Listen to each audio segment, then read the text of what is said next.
Yoo yaa shamar kafunee hordoftoota chaanelaa Sulxeemaanaaf bagna gama chaanelaa Sulxeemaanaaf deebitanii dhuftan jecha akkanumas furroonni haaraa taatanii gama chaanelaa Sulxeemaanaaf dhufaa jiraattan YouTube chaanelii keenya subscribe gochuudhaan maatii keenyatti dabalamaan affeerraa kooti. Egaa gamanumaan viidicha gaafa daawwattanii like gochuun irraanfatin akkanumas hiriyoota keessaniifis share gochuun dagatinaa isiniin jecha barnoota ajaa'ibaa barnoota haaraa qabadheen isiniif dhufee jira. Barnoota kutaa 2-7-2-3 osoo isiniif hin dhiyeessin turuu kooteef na of kolchaa isiniin jecha akkanumas barnoota fayyaa waa'ee fayyaa irratti xiyyeeffatu kanaan olii walitti aansee wal duraa duubaan akka isiniif dhiyeessuuf waadaa isiniif anseena. Egaa isin wanni isin irraa eegamu viidiyoo keenya hanga dhumaatti daawwachuu fi hiriyoota keessaniif share gochuu akkanumas barnoota asirraa argattanii itti fayyadamu.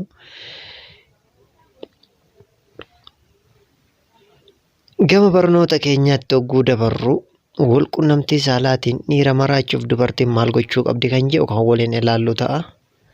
Egaa dubartiin takka dhiira maraachuudhaaf siree gubbatti dhiira maraachuudhaaf dhiirri akka isiin irraanfanne isii malee kan biraa akka garagaleen ilaalla gochuudhaaf maal fayyadamuu qabdi yoo akkam taateedha dhiira kan maraachitu kan jedhu tooftaa 5 waliin ilaalla. Xiqqeessinee tooftaa 5 qofa. Walqunnamtii saalaa qaamni jaraa lamaan walitti galuu qofaan kan ibsamu miti. Egaa obboleewwan kun yaa obboleettii jaalalleen kee gaafa jaalalaaf si gaafatu miidhagina kee ilaaleeti. Si wajjin jiraatuuf ammoo beekumsa jireenyaati qabduun booji'amee akka ta'e beeki. Beekumsi jireenyaa ammoo walqunnamtii saalaatiin isa gammachiisuu dabalata.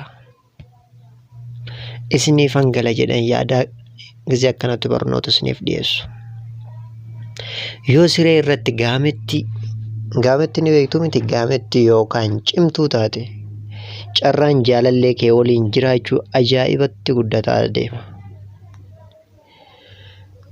Mee maalota tooftaa 5 dubartiin dhiira maraachuudhaaf walqunnamtii saalaatiin dhiira qawwutti gootee maraachuudhaaf tooftaalee 5 keessaa tokko jennee haa eegallu. Boositti hin ta'inidha inni jalqaba irratti argamu.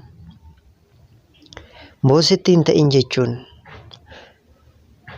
dhiirri dubartii boositti faana walqunnamtii saalaa gochuu baay'ee jibba, ni nuffisiisa. Qulqullooftuu yoo hin taane yoo darsa taatee kan deemtu ta'e shurufkaan yoo kan isii irraa dhahu ta'e uffata ofii yoo kan qulqulleeffanne ta'e wantoota garagaraati isii irraa yeroo kamuu qulqullaa'uu kan qabdu qulqullooftuu ta'i.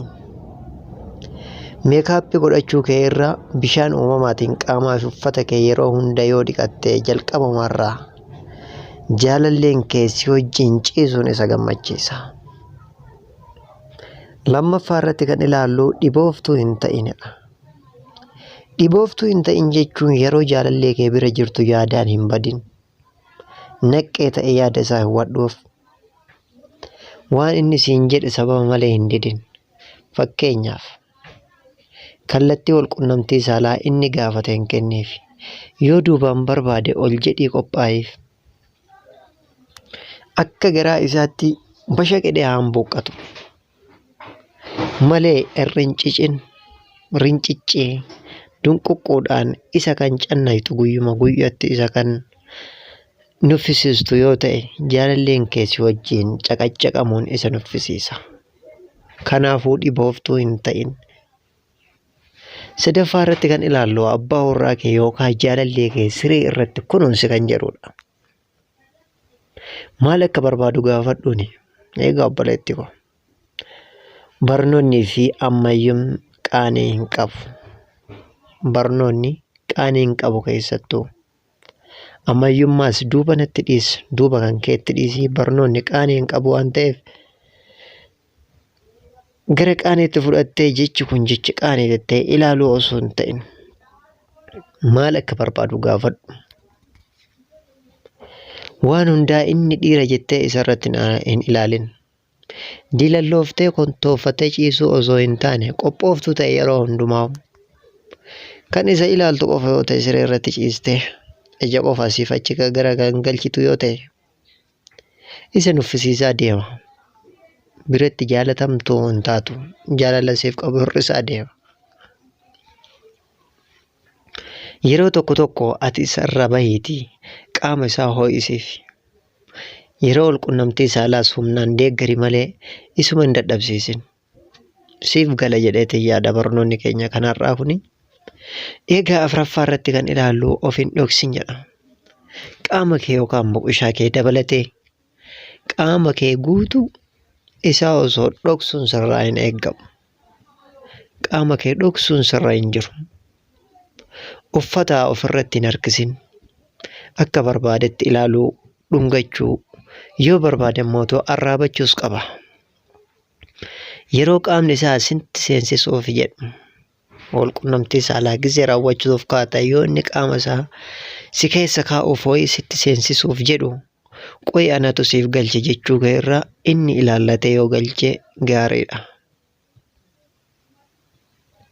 Shanaffaa irratti kan ilaallu sagalee dhageessisiif. Egaa ciistee fuulaan garanaaf garan irraa garagalta yoo ta'e ijoollee keenya irratti kan eeggamu irra caalaa wanta akkanaati kan barataman taane sagalee dhageessisuudhaa miti. Gisee inni walqunnamtii saalaa raawwatu yeroo inni raawwatu fuulaanuu isin ilaaltu dhungoon hin jiru keessin hin jiru. Fuulaan irraa garanaaf garana garagaltii. Tarii sagalee hin taane dhageessiste eebade kuni ta'amuus hin qabu waan je'amuus hin qabne. Darbii sagalee dhageessisiif akka waan si gaggabsee godhi. Xixxibaari garuu iddoo jirtu laalladhuuti. Akka hin dabbarreetti yookaan akka hin nuffisiisnetti jechoota baalagas je'ii itti mammaaki itti odeessi. Ija adii ol garagalchuudhaan hudduu keessa soosaa adii. Egaa asiif gala je'ee yaada. Ammayyummaa fi barnoonni mudoo hin qabu jecha barnoota keenya har'aa kanarraa waan baay'ee akka irraa fayyadamtanii fi irraa baratan abdiin qaba. Egaa gamanumaan warroonni haaraa taatanii gam chaanalaa YouTube chaanalaa Sulxeemaan aappii dhufaa jiraattan sabiskiraabii gochuudhaan mallattoo fuulduraan notifikashinii bilbilaa tan fakkaatu san beelii isii tuquudhaan olii irra kaa'adhaa jecha. Hiriyoota keessaniifis sheer gochuun irraanfatinaa barnoota keenya kanarraa kana fakkaata. Gisee seentaniif yeroo seentan yoo irraanfattanii seentan ta'e yeroo baatan ammoo laayikii gochuudhaan barnoota keenya amma xumuraatti hordofaa isiniin jecha. Barnoota wal fakkaataa barnoota fayyaa qabadhee bifa wal fakkaatuun akka isiniif dhufu waadaa isiniif seenaa gamanumaan. Hanga kutaa biraatiin walitti deebinutti baay'ee fayyaanaaf ta'a lafa nagaa keessa jiraadhaa barnoonni fayyaa barnoonnii fi ammayyummaan mudoo hin qabu jecha fayyaan fayyaa hin dhabina.